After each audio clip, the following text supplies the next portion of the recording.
एकादशी का व्रत लोग कहते हैं कि कर लिया, जान लिया, पर एकादशी के जो 18 नियम हैं उन नियम में 2 नियम कल बताए थे। तीसरा नियम है कि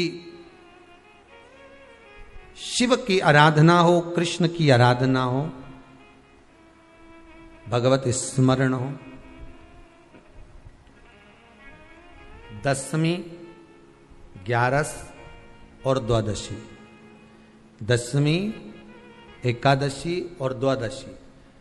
एकादशी का व्रत, दशमी की रात्रि को जो आप भोजन करें वो सात्विक करें।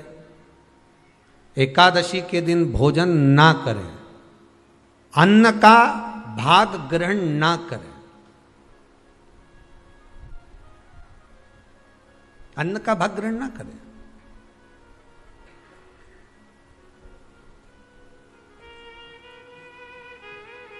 कितना सुंदर कहा है महाराज जी। यदि आपके यहां पर गौ माता है, आपके घर में अगर गौ माता विराज रही है,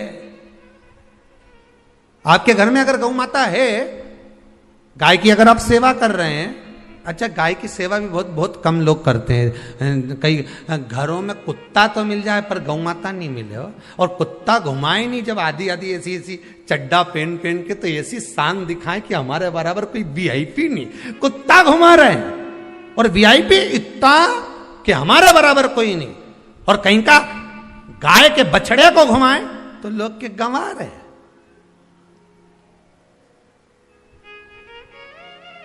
कोई अगर गौ माता को घुमाने के लिए ले जाए, गाय को पकड़कर घुमाने के लिए ले जाए, शहर में गाय के बछड़े को घुमाने के लिए जाए, तो लोग कहते हैं गंवा रहे, और कुत्ता घुमाए तो वीआईपी।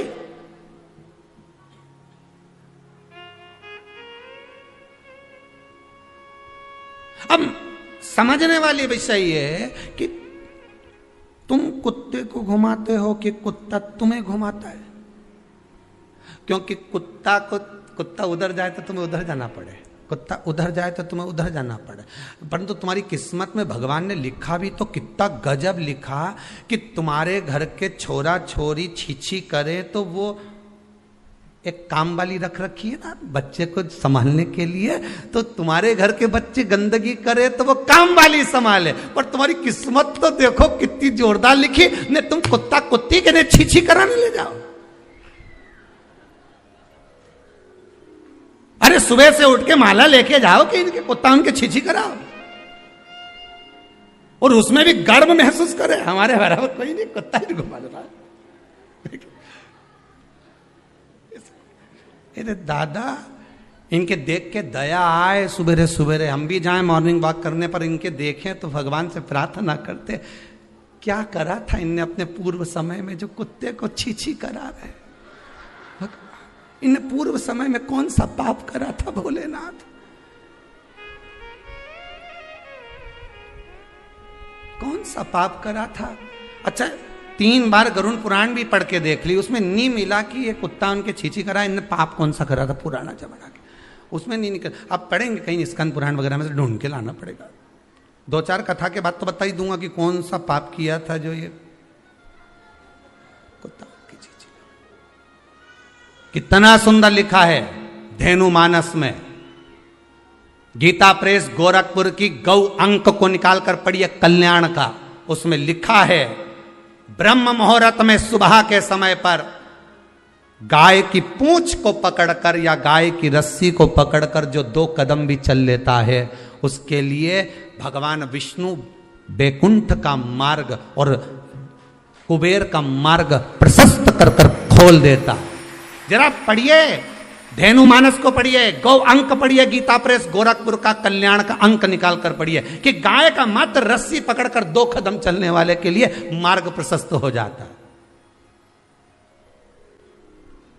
पर वो कुत्ता घुमाए तो वीआईपी और तुम गाय घुमाओ तो ये तो गवार है, इनमें तो अक्कल ही नहीं।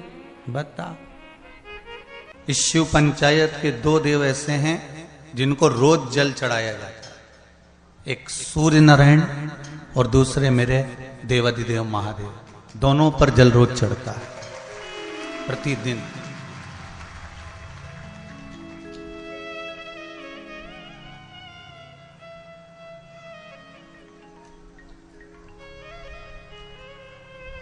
शिव पंचायत में जो दो देव विराजमान हैं, ये कोई साधारण नहीं है महाराज।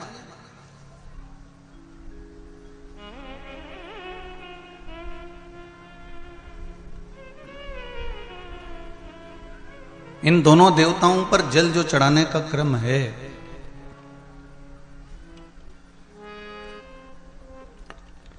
और दोनों ही देव, चाहे मेरे भास्कर देव हों, सूर्य देव हों, आदित्य देव हों, चाहे मेरे देव अधिदेव महादेव हों, दोनों पे जल चढ़ाने का महत्व है। आप में से कितने लोग हैं जो सूर्य को रोज प्रतिदिन अर्घ देते हैं? जरा हाथ उठाइए। बहुत सारे हैं। धर लीजिए, बहुत बढ़िया, करना चाहिए। ये जो आज के समय में दुनिया के लोगों को जो ये बीमारियां हो रही हैं ना, कि हृदय गति रुक जाती है, कहीं अटैक आ जाता है, कहीं हार्ट काम करना बंद कर देता है, कहीं लीवर किडनी में सूजन आने लगती है, कहीं लीवर काम करना बंद कर देता है, कहीं किडनी काम करना बंद कर देती है,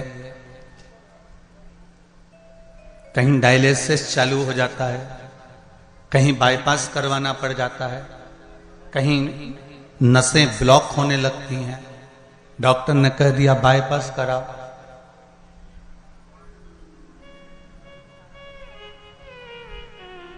सारी बीमारियों को, सारे रोगों को समाप्त करने का यदि कोई तरीका है, कोई उपासना है, कोई नियम, कोई धर्म, कोई अनुकूल, कोई भगवत सेवा है, तो वो शंकर के शिव पंचायत में जो ये 5 देव विराजमान हैं, इनकी सही तरीके से अगर पूजन को समझ लिया जाए, इनके नियम को समझ लिया जाए, तो ऐसी कोई बीमारी नहीं जिसका इलाज नहीं है। महाराज, अगर समस्या है तो समस्या कितनी भी बड़ी से बड़ी हो, कितनी बड़ी से बड़ी हो, अगर समस्या बड़ी है तो समस्या का हल भी निश्चित है।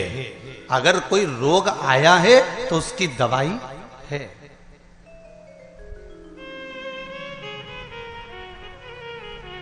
कोई दुख, कोई तकलीफ, कोई कष्ट आया है, कोई रोग आया है, कोई बीमारी आई है, कोई दुख आया है, तो उसका हल है, उसका हल निकले।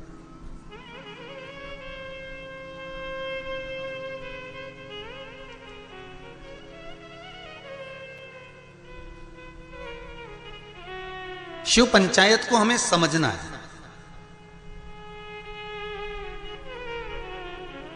और छत्तीसगढ़ की इस पावन धरा से कथा सुन रहे हो, मां बमलेश्वरी के पास में बैठकर। हम भी सोचे कि आखिर ये कथा शिव पंचायत मां बमलेश्वरी के पास क्यों हो रही है, क्योंकि पंचायत में